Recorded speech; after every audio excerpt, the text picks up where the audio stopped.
Hello friends, welcome back to my YouTube channel. ನಾನಿವತ್ತಿಲ್ಲಿ ನಿಮಗೆ ಸೌತೆಕಾಯಿ ದೋಸೆ ಹೇಗೆ ಮಾಡೋದು ಅಂತ ತೋರಿಸ್ತೀನಿ. ತುಂಬಾ ಸಾಫ್ಟಾಗಿರುತ್ತೆ, ತುಂಬಾ ಟೇಸ್ಟಿಯಾಗಿರುತ್ತೆ. ಸ್ಟಾರ್ಟ್ ಮಾಡೋಣ ಬನ್ನಿ. ನಾನಿಲ್ಲಿ 2ರಿಂದ 3 ಕಪ್ಪು ರೇಷನ್ ಅಕ್ಕಿನ ಚೆನ್ನಾಗಿ 3-4 ಸಲ ತೊಳೆದು ನೆನೆಸಿ ಇಟ್ಕೊಳ್ತಾ ಇದ್ದೀನಿ. ಇಲ್ಲಿ 1 ಕಪ್ ಅಷ್ಟು ಉದ್ದಿನಬೇಳೆ ತಗೋತಾ ಇದ್ದೀನಿ. ಫ್ರೆಂಡ್ಸ್, ಇದನ್ನು ಕೂಡ 4ರಿಂದ 5 ಅವರ್ ನೆನೆಸಿಟ್ಟು ನಾನು ಇಲ್ಲಿ ಒಂದು ಮಿಕ್ಸಿ ಜಾರ್ಗೆ ಆಗಲೇ ನೆನೆಸಿಟ್ಟಂತಹ ಅಕ್ಕಿ, ಉದ್ದಿನಬೇಳೆ, ಅದ್ರ ಜೊತೆಗೆ ನಾನು ಸಣ್ಣದಾಗಿ ಕಟ್ ಮಾಡಿರುವಂತಹ 1 ಕಪ್ ಸೌತೆಕಾಯಿನ ಆ್ಯಡ್ ಮಾಡ್ತಾ ಇದ್ದೀನಿ. ಅದ್ರ ಜೊತೆಗೆ ಒಂದು 5ರಿಂದ 6 ಹಸಿಮೆಣ್ಸಿನ್ಕಾಯಿ ಖಾರಕ್ಕೆ ಹಾಕ್ತಾ ಇದ್ದೀನಿ. ಇಲ್ಲಿ ಒಂದು 4ರಿಂದ 5 ಬೆಳ್ಳುಳ್ಳಿ ಎಸಳಾಗ್ತಾ ಇದ್ದೀನಿ. ಇಲ್ಲಿ 1 ಸ್ಪೂನ್ ಜೀರಿಗೆ ಹಾಕ್ತಾ ಇದ್ದೀನಿ.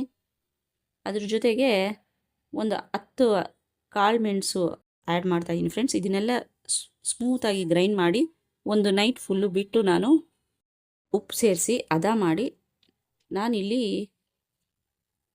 ಇದನ್ನು ದೋಸೆ ತವಾ ಮೇಲೆ ಹಾಕ್ತಾಯಿದ್ದೀನಿ. ಫ್ರೆಂಡ್ಸ್, ಎಷ್ಟು ಟೇಸ್ಟಿಯಾಗಿರುತ್ತೆ ಅಂದರೆ ಸೂಪರ್ಬ್ ಆಗಿರುತ್ತೆ. ಮಕ್ಕಳಂತೂ ತುಂಬ ಇಷ್ಟಪಟ್ಟು ತಿಂತಾರೆ.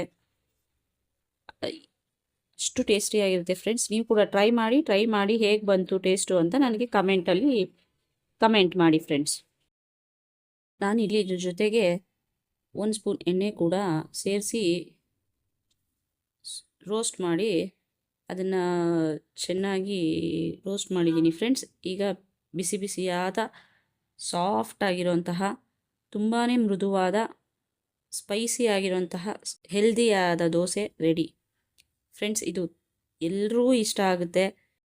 ಫ್ರೆಂಡ್ಸ್, ಈ ರೆಸಿಪಿ ಯಾರೆಲ್ಲ ವೆಯ್ಟ್ ಲಾಸ್ ಮಾಡ್ತಾರೋ ಅವ್ರಿಗೆ ಕೂಡ ಇದು ತುಂಬ ಹೆಲ್ಪ್ಫುಲ್ ಆಗುತ್ತೆ. ಆ್ಯಂಡ್ ಗ್ಯಾಸ್ಟ್ರಿಕ್ ಪ್ರಾಬ್ಲಮ್ ಇರೋರಿಗೆಲ್ಲ ಇದು ತುಂಬಾ ಹೆಲ್ಪ್ ಆಗುವಂತಹ ರೆಸಿಪಿ.